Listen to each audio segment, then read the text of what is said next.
Yo halo, assalamualaikum teman-temanku semuanya. Balik lagi di vlog aku TKI Muda. Baiklah, aku sudah bikin Q&A ini ya. Jadi Q&A kali ini khususkan buat mbak-mbak atau cewek-cewek, tapi yang cowok-cowok boleh juga untuk ikut nanya-nanya. Jadi pertanyaan ini kan di DM aku tuh banyak banget yang nanya gitu, yang cewek-cewek terutama gitu. Kemungkinan buat kerja ke Korea untuk cewek itu gimana sih gitu. Tapi dibandingkan ngebahas tentang itu, aku lebih enak ngejawabin pertanyaan kalian aja langsung gitu, dibandingkan bikin ngebahas DM kalian salah satu tuh ribet gitu, karena pertanyaan sama-sama mulu. Jadi kita Q&A-in aja atau bikin tanya jawab aja tentang seputar pertanyaan untuk kerja ke Korea versi cewek gimana. Oke, langsung aja kita cari pertanyaan pertama dari CTR Ayuhana. Kak, kalau kerja di Korea sambil jualan online gitu bisa nggak? Misal sambil jualan album K-pop dan merch K-pop.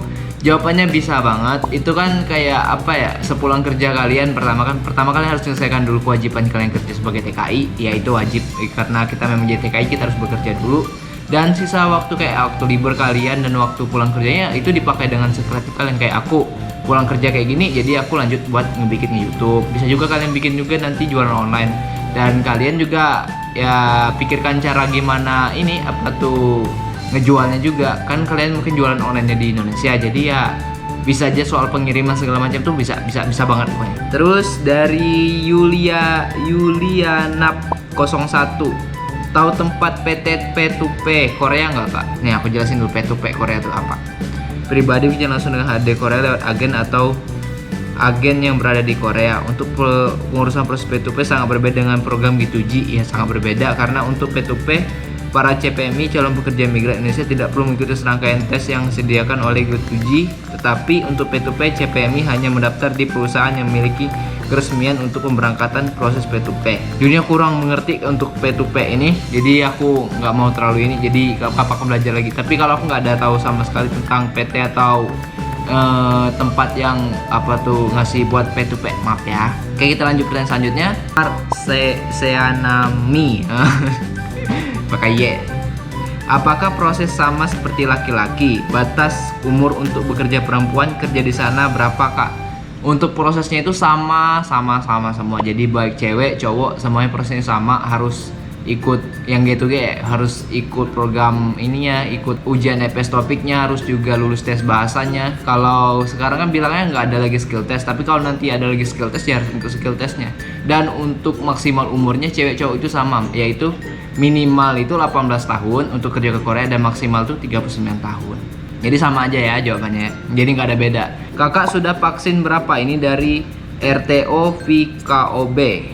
Kakak sudah vaksin ke berapa? Aku baru vaksin 1 kali.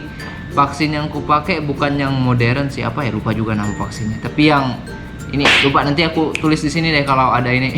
Ya, nama vaksinnya ini.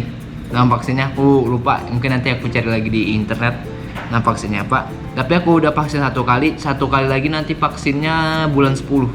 Dari Yulia CP, di tempat Kak Habib kerja sekarang nggak ada PMI ceweknya.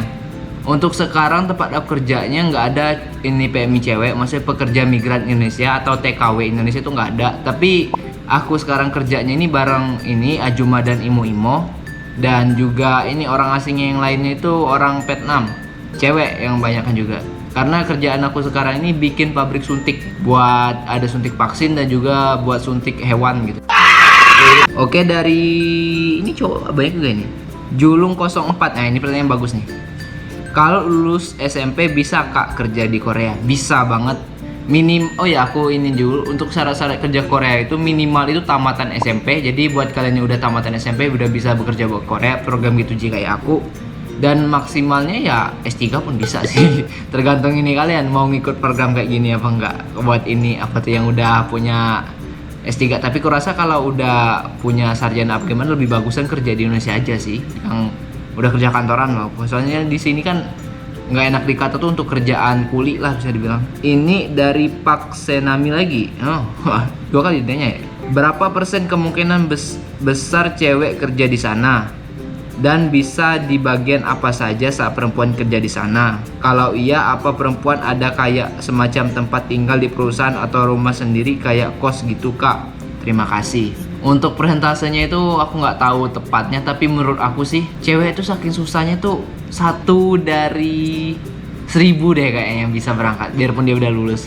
Kenapa? Tapi nggak juga sih, tergantung rezeki masing-masing. Tapi menurut aku 10% lah, anggaplah itu kemungkinan ini. Kalau cowok itu sekitar 60%, cewek sekitar 10%. Jujur aku ngomong. Kenapa? Kalau cowok itu ya lebih gampang berangkatnya, bukan lebih gampang sih, susah semua sebenarnya untuk berangkat. Tapi kalau untuk kemungkinan cewek memang lebih sulit. Terus pertanyaannya lagi, untuk kemungkinan kerja di pabrik apa? Kalau cewek itu kan biasanya tuh pabriknya yang terbilang ringan, jujur aku bilang, maksudnya itu nggak yang angkat-angkat, nggak juga yang kayak apa tuh yang banyak, contoh kayak nggak kayak pabrik ini, pabrik peleburan itu nggak ada cewek biasanya, dan juga pabrik gerinda ngelas itu jarang ada yang cewek. Tapi pas aku lihat video ada juga yang cewek ternyata kerja, tapi jarang banget. Nah kalau yang cewek ini biasanya kerja itu yang pabrik ringan, contoh kayak pabrik benang yang dia harus apa tuh ngegulung benangnya itu, jadi butuh ketelitian. Cewek kan sebenarnya tuh lebih teliti dibanding cowok, jadi mereka lebih senang mempekerjakan cewek. Pabrik benang salah satu contohnya. Terus pabrik ini bisa juga pabrik kayak aku sekarang, ke pabrik suntikan karena kerjanya ringan juga, jadi tinggal kayak pewarnaan segala macam gitu kerjaannya. Juga pabrik apa ya, sacul juga ada cewek yang bagian bikin onderdil mobil yang plastik gitu ya. Pokoknya yang cewek biasanya ringan-ringan. Nah dan juga kalau yang untuk cewek biasanya tuh nggak mungkin disamain tempatnya sama yang cowok. Dia bisa dikasih asrama khusus cewek yang berjajar gitu. Ada juga yang ini apa tuh yang ngontrak sendiri, tergantung maunya kalian sih biasanya. Pabrik tuh biasanya tuh pasti nyediain, nggak pasti juga sih. Kalau untuk sekarang sih minimal nyediain gitu tempat kerja, apalagi buat cewek gitu, karena cewek kan spesial.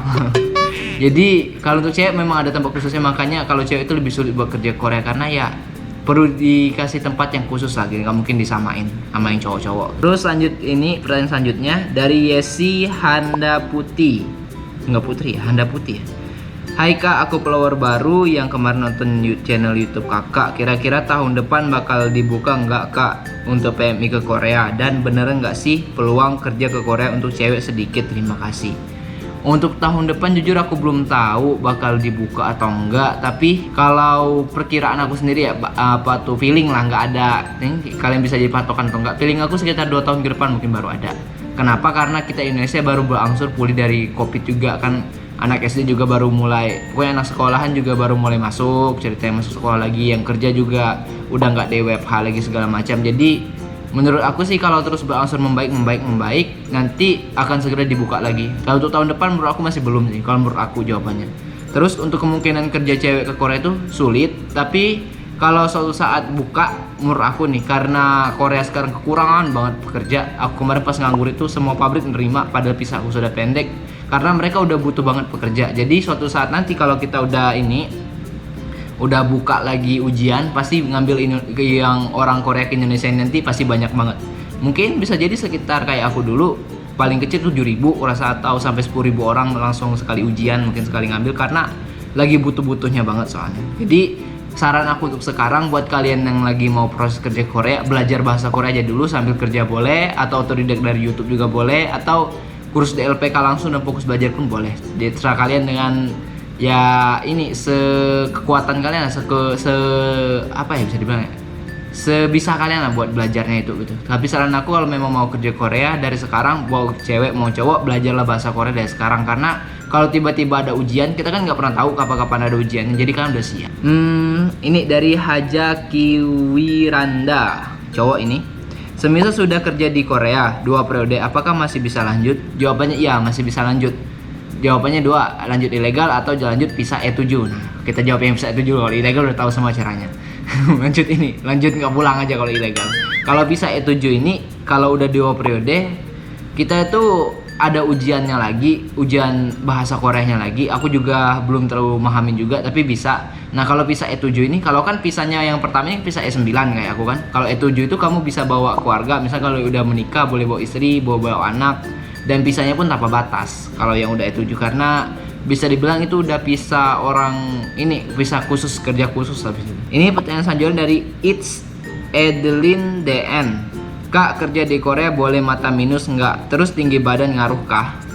Untuk kerja di Korea mata minus nggak masalah, karena ini di vlog aku yang ini ada Mas Sansan, dia kan pakai kacamata. Nah ada juga teman-teman aku, beberapa teman aku yang pakai kacamata. itu dia nggak apa-apa kalau mata minus selama minusnya itu nggak ganggu dia dalam bekerja gitu. Dan seorang Korea yang bekerja barengku juga matanya minus kok.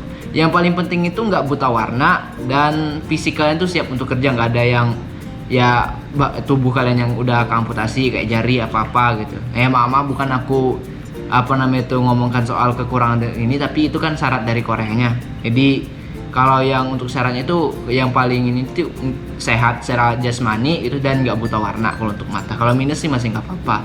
Nah sementara buat kalian yang banyak nanya tentang tinggi badan, imo-imo tempat aku kerjain sekarang ya dan orang Vietnam itu pendek-pendek. Jadi dan yang teman-teman aku juga yang cowok pun ada juga yang pendek sekitar setinggi 160 cm pun masih berangkat gitu. Nah buat 155 cm yang cewek juga masih bisa berangkat. Jadi nggak ada yang ngaruh buat ini kerja ke Korea buat tinggi badan, karena nggak ada kayak polisi kita standarisasi buat yang boleh ikut polisi apa ikut pramugari gitu harus tingginya segini. Nggak kalau yang buat ke Korea. Jadi aman-aman aja buat tinggi badan.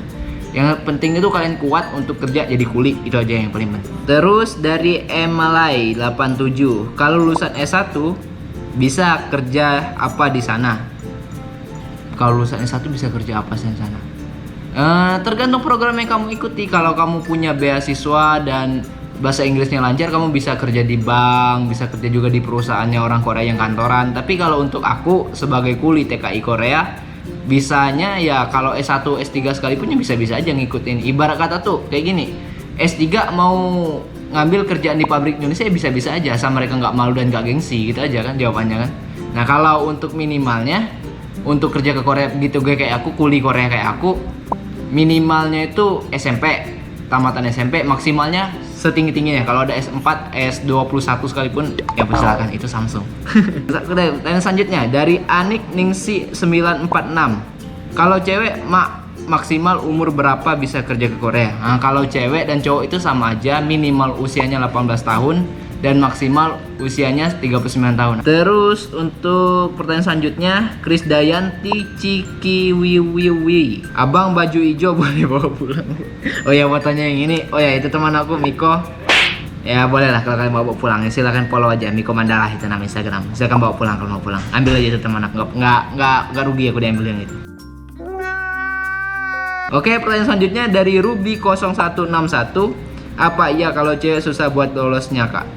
Jawabannya iya, bukan buat lolosnya. Kalau untuk ujiannya tuh sama semua. Menurut aku malah kalau cewek malah lebih gampang buat lulus kerja ke Korea. Kenapa? Karena cewek tuh hobinya nonton drama Korea, denger lagu Korea. Jadi mereka tuh sudah seneng dari sana sama budaya Korea. Jadi buat belajar bahasa Korea mereka tuh nggak susah, nggak kayak kami cowok-cowok yang ya gitulah. Apa drama Korea jarang ada yang suka, malah sukanya nonton anime, sukanya yang ya Jepang-Jepangan. Kayak aku bisa dikit-dikit ngomong bahasa Jepang karena aku suka nonton anime. Jadi bahasa Korea itu bukan sesuatu yang aku sukai, tapi kalau kita udah niat belajar dan kita udah menyenengin ini apa tuh bahasanya pasti bisa sih. Jadi buat cewek apa cowok untuk ujian itu sama aja, tapi yang ngebedainnya itu buat cewek yang kerja ke Korea itu tuh, jadi yang ngebedain itu buat cewek kerja ke Korea sama cowok itu pas ini dapat kontrak dari orang Koreanya langsung. Jadi pabrik itu kan nanti kita tuh file kita tuh pabriknya milih-milih gitu. Jadi nggak kita yang ini, biarpun kita boleh milih daerah mana ini mana tuh, itu nggak ngaruh sama sekali. Kalian bisa kerja Korea pun udah syukur, untung banget. Jadi pabrik nanti yang milih, jadi untung-untungan banget bisa dibilang tuh. Kalau dapat kontrak pabrik yang bagus ya bagus, kalau yang dapat jelek ya udah syukurin aja dulu, udah berangkat ke Korea. Nanti bisa pindah kayak aku. Oke, pertanyaan yang cowok-cowok tadi yang aku ini dari kakak aku sendiri nih. Tanggal kapan kamu pulang? Aku pulangnya habis pisah aku nih tanggal 5 Maret 2023. Jadi mungkin di sebelum tanggal itu udah pulang mungkin. Tapi mungkin aku ada lanjutan untuk jadi dari M Yusuf. Tanya lagi bang, cuti tahun setiap pabrik apa ada yang ngasih? Misalnya setahun cuti 15 hari gitu. Sebenarnya tuh untuk cuti itu bukan cuti sih, untuk setahun itu kita tuh ada 15 hari buat dikasih yonca. Yonca tuh kayak itu tuh cuti dibayar gitu. Pabrik tuh wajib ngasih kita cuti tapi dibayar gitu, nggak masuk aja dibayar sama 15 hari per tahun. Tapi ada juga pabrik yang ngasih, tergantung pabriknya. Kalau pabriknya bagus ya pasti ngasih bonusan segala macam, pasti ngasih. Kalau pabriknya jelek ya nggak ngasih yang gituan. Tapi untuk cuti itu tergantung kebijakan pabrik. Karena kalau pabrik itu ada yang rame terus sepanjang tahun kerjaan, jadi mereka nggak bisa ngasih cuti sama sekali.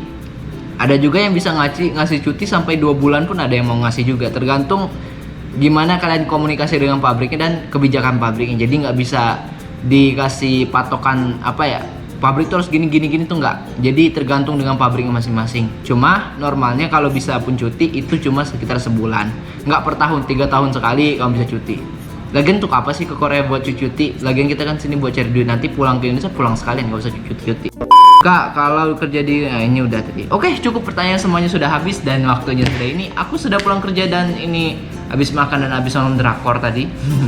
Jadi aku lagi senang nonton drakor, itulah makanya kenapa aku nge-vlog di tempat-tempat drama Korea. Tapi sekarang karena udah kerja terus, jadi kita akan nge-vlog yang kayak gini dulu, vlog yang kasih info ke kalian. Oke, terima kasih udah nonton teman-teman semuanya. Jangan lupa like, komen, dan share video ini di sosial media kalian semua. Dan juga jangan lupa komen di bawah. Aku Habil Fajriwan, pamit untuk video kali ini. Assalamualaikum warahmatullahi wabarakatuh.